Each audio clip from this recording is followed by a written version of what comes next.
Welcome back to TarHeelIllustrated.com, or maybe you're watching this on our rapidly growing YouTube channel. That's Tar Heel Illustrated. I'm THL staff writer Brandon P. Joining me tonight from the Smith Center in Chapel Hill, North Carolina, is our very own publisher, Mr. Andrew Jones. And AJ, North Carolina just took another tough loss, 65-64 to Pittsburgh.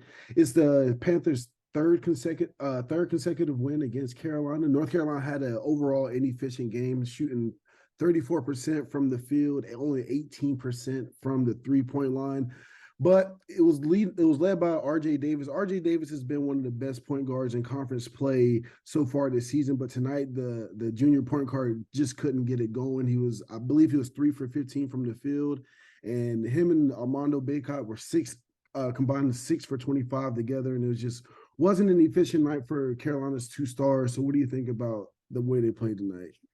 Well, RJ, remember he struggled shooting early in the year when he had the tape on his fingers because he had the finger injury before the season started. Well, he had 3 injuries last week at Syracuse. The first one was the finger, and that affected him tonight. The finger was taped, and he went back to shooting the way he was prior to this recent stretch for about a month or so when he'd been shooting over 50% from three and like 56% from the floor. No excuses, but that is part of it. He missed some shots tonight. He's been knocking down for a while. But nevertheless, he still missed those shots. And the drive wasn't there. I noticed that Caleb was able to get in the lane with some drives. RJ didn't have that. Maybe the handle was a little affected as well. With Armando going 3 for 10, now he had a lot of shot attempts that don't count as shot attempts when you get fouled. So the problem there is that he attempted 15 free throws and he had 1+1. The rest he was unable to convert. So he wasn't playing through contact as well as he has lately. And part of it was because there were always two bodies right there. Pitt made a point of doubling down on Armando and being very physical with him. And it affected his spin moves. We didn't get to see much of that. It affected a lot of stuff around the rim. They challenged when they fouled. They have a lot of fouls to give. So they basically have 4 bigs they can play. When they fouled, they made sure that, he's not going to the line for 1 shot. He's going to go for 2. And he was 9 for 15 from the line. So that's not where he needs to be with that. So with them, you could say, boy, if RJ would have made one more of those shots, or if Armando just would have had a +1 instead of missing and then missing two free throws, which he did, or just 1 for 2, this would have maybe been a different outcome. As we're going to talk about in this podcast, Brandon, there were a lot of things that played into it. So if you're going to pick apart 1 or 2 things, you really have to be fair and pick apart about 15 because they did a lot of things wrong tonight. They didn't do a lot of things at a level that they had been of late. And I think that people expected to see them sort of hit that next gear here now that it's February, but they didn't. And they're shooting. RJ, he just was off. Sometimes you're off. I think the tape had a bit to do with it. I also think that the way that Pitt defended sometimes, they just didn't let him. He never looked like he was super comfortable out there tonight. And then with Armando, he's got to be better at playing through contact. And he said, I asked him about the doubles, and he said he's got to be better. He didn't play well enough. He's got to be able to play through that stuff more. If he's a next level guy, he has to play through that more than he did tonight. He has to, when he gets doubled on their next to last possession and he ends up traveling, he says that he didn't know if they had any time, if they had a timeout left or not, so he didn't call timeout. He thought about it, but wasn't sure, so he didn't call one, and he ended up traveling. That was the result of so many successful doubles because he went away from the lane, but he didn't totally dribble out of it. He's made so much progress in dribbling away from double teams and getting rid of the ball and making the easier pass instead of the difficult one, but he didn't do any of that there. And in his defense, a little bit, his teammates weren't getting themselves open. They were just kind of standing and watching, taking pictures of Armando, hoping that he would do something to win them the game, and it didn't work out. So Hubert said that they got tight in the screws. They were a little bit loose tonight, and there were some discipline issues because of that, was followed by the foul in the lane and the 2 free throws on the other end. And then they didn't really handle the last second situation very well, getting the ball up the court. They used a little too much time there. So if RJ and Armando are their usual selves, yeah, they win this game, but there's a reason they weren't their usual selves tonight. I think Pitt had a lot to do with that, and Carolina has to be better. RJ has to be better, and Armando absolutely has to be better, and he knows it. He was disappointed tonight, and he to give him credit, he took it. He took it on himself. Yeah. So he has to be better. And I'm not a big, we're going to talk about this in a minute. I guess they can learn lessons in February.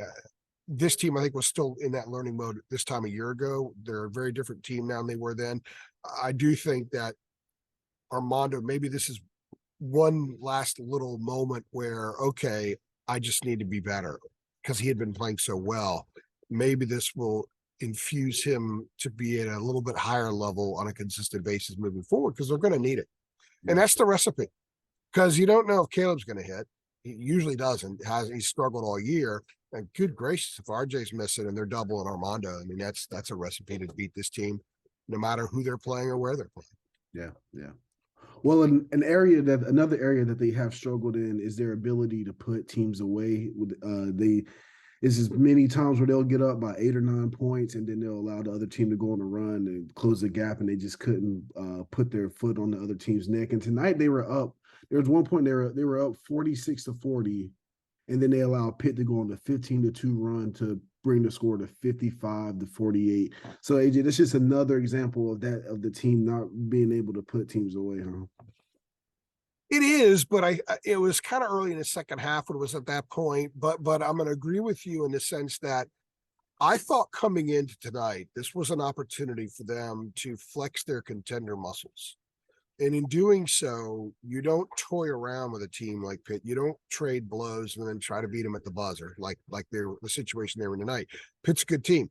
But I think if North Carolina's a contender, at some point, they've got to take a team like that and just beat them. Beat them up pretty good, get a decisive win, feel real good about things, and showing that next gear is in their repertoire.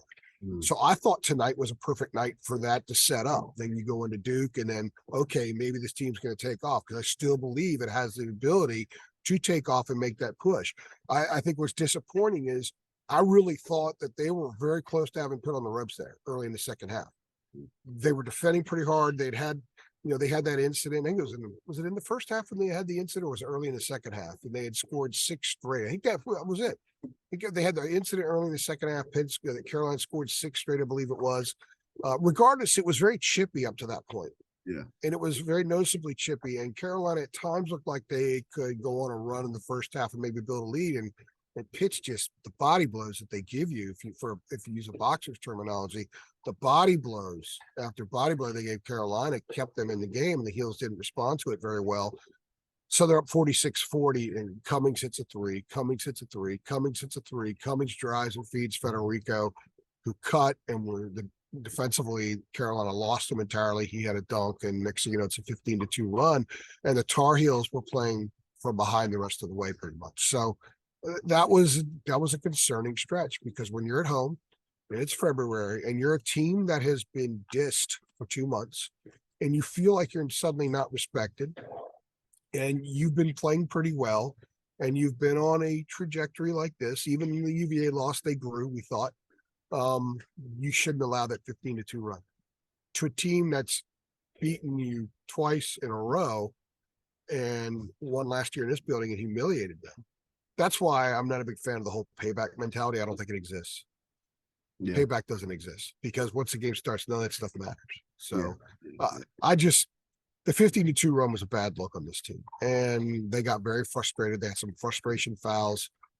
They lost their discipline, and Hubert addressed that after the game when he said the screws need to be tightened. Well, they got looser in some aspects tonight.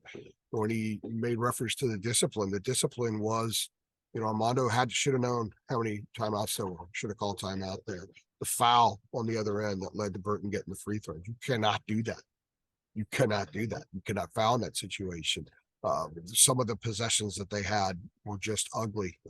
Defensively, they were switching all the time defensively. And I asked Pete, I said, you guys switching everything? And at some point, when you get a guard on a big, and the guard is from Pittsburgh, they have good guards. They have older guards. They have strong guards. They have chest-pounding guards. And they're going to drive Pete. They're going to drive Armando. They're going to take advantage of that as they do that. I just think there were lots of areas in the game tonight that were on display in that 15-2 run that we saw lots of snippets of before that point and then after that point. And by the way, when Pitt started that run, Cummings hit the 3 threes, and then they had a dunk and then 2 jumpers, and the rest of their buckets were layups. Yeah. So there is so much blame to go around for this loss. It's not, well, boy, if RJ would hit one more shot. Yeah. There's so much blame to go around. It almost would have been cruel to Pittsburgh if he did, because Pittsburgh earned this win and Carolina earned this defeat. Yeah, yeah. You mentioned Nelly Cummins hitting the 3 straight threes and the assist to kind of ignite the Pitt run. And I think that's just another example of the kind of toughness that Pitt showed throughout the night. And even towards the end of the game, when Caleb hit the 3 to tie the game at 61, and then down the stretch, Pitt was able to outscore North Carolina to ultimately get the win. It's just an overall sign of toughness. And obviously it's a step that North Carolina needs to take, getting tougher so they can finish games out like this. Toughness to get stops. Yeah. And I think an area, it's kind of a double-edged thing here, if you will. Carolina had 19 offensive rebounds. They missed a lot of shots, but they had 19 offensive rebounds. So I think when you do really well on the glass, in the offensive glass, there's an element of toughness there. So they had toughness. I wrote a column last week after Syracuse saying this club's getting tougher. But this was a different level of toughness tonight. This was Pittsburgh playing like when Pitt was challenging for Big East championships. There was an old Big East level of toughness out there tonight that Carolina didn't sustain by matching.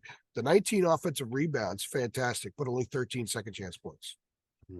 So you get the board, but you've got to complete the deal. You got to be tough enough to complete the deal.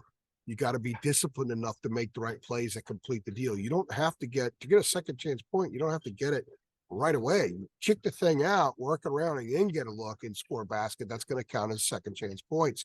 They did not do very well with that. So I agree with you. I think the theme here is they need to be a tougher club. I believe they've made a lot of progress in that area. I'm not going to back off what I wrote a week ago when Caleb was asked after Syracuse, you guys still sweet, that kind of thing. And he said, nah, but people keep thinking that. Well, I don't think they are. I think that they have a lot of toughness in them. I just think tonight was one of those nights where the club they played had more of it, and they had it for 40 minutes. And Carolina needs to get to that point. And if they're going to make a run, they got to have, like they had it against Baylor last year. Even though Baylor went on that run, a tough team overcomes that and wins with the lineup they had on the floor in overtime. Justin McCoy and Dontrez Styles out there for overtime. That was a tough team. They became that tough team. They weren't that tonight. So the 3 things that need to happen for this team moving forward to be a legitimate challenger. And I do think the way the landscape of college basketball right now, outside of Purdue, it's kind of like that with everybody. We've seen big time warts on everybody. And we'll see how Purdue does in Bloomington this weekend. But Caleb needs to shoot, and he did tonight. He hit some shots. He took some bad shots. Yeah. I had praised his discipline the last few games, and I'm going to pull back on a little bit tonight because I thought he took some bad shots. He took some old Caleb shots tonight. Yeah. So he's got to shoot well. Pete Nance has to fit. I thought Pete fit tonight. My question was, he looked really good in the 2-3 zone, against 2-3 zone. How's he look against other types of defenses? And he got some shots. He created stuff for himself. He was more aggressive tonight. They need that from him. So they got those 2 prongs tonight. But the third thing is the toughness. So they've got to bring those 3. If those 3 things are there, and RJ and Armando are who they are, and Leaky is who he is, then this is a very, very different team. So there is no mystery surrounding this team about when they have a meeting tomorrow. They're not going to sit there in the room and just kind of look around and say, well, anybody got any answers? They know what the answers are. The answers are very clear. Yeah. Hank Hubert likes to say clear and concise. They are clear and concise. Yeah. They know, we know, Pittsburgh knows, Duke knows, Wake Forest next Tuesday knows. You muck it up some and blend a little skill with that, you could beat this team. And so that's their challenge moving forward. Yep. Well, AJ, I think that's a good place to stop. Again, North Carolina with a 65-64 loss to Pittsburgh. The Tar Heels will be back in action on Saturday against Duke. But for Tar Heel Illustrated, I've been Brandon P. He's been Andrew Jones. Thank you for watching.